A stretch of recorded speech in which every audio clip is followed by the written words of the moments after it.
Number 10 was a double triangle question. I know we've done a bunch of these, and most of you are really good at these, so I was happy to see that. You took my suggestions. And sometimes the double triangle question diagrams look something like this. They're more likely to look at this, like I'm in a boat, and I'm looking at the top of a lighthouse, and we travel 100 yards toward it.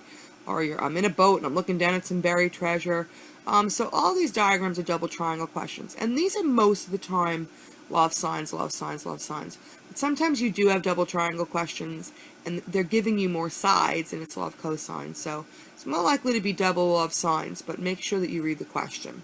This was definitely double law of signs, and you have these two people that are 100 yards apart at the park or whatever, and they're looking up at this beautiful bird here.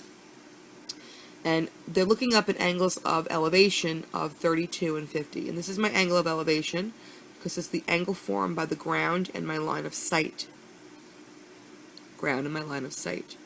Now I drop a perpendicular here, because they're talking about height, right? And the first thing that I want to do, of course, is label my diagram, and this is the only piece of information I have is the 100 for sides.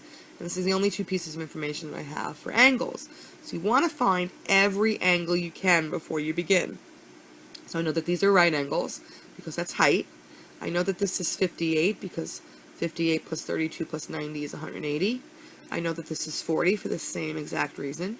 And I know that this big angle here is 98, because it's 58 plus 40. And that's the real important one, because that's opposite the full side that they have. So that's labeling the diagram.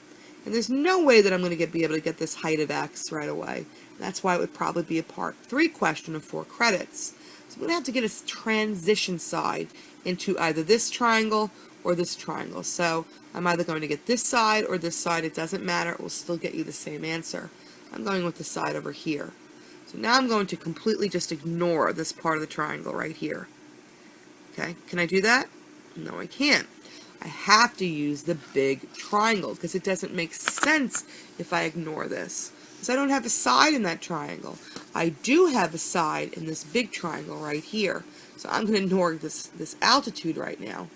So if I just ignored that, I have 100 over the sine of the angle opposite, which is 98, equals y. Now see, across from that is your 50.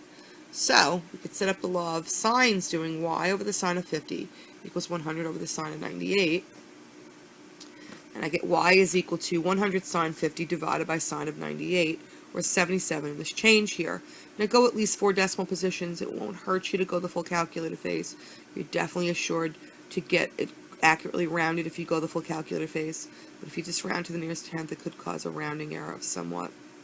Let's go back to that diagram and look at it again. Now that I have y, I own it, so I put it in my diagram for the visual. Now I want to get this side right here. So now I'm going to ignore this triangle and just focus on this. So I get the 77 over the sine of 90 equals the x over the sine of 32. Putting that into the law of sines, cross multiplying, and getting my 40.99, which is to the nearest hundredth.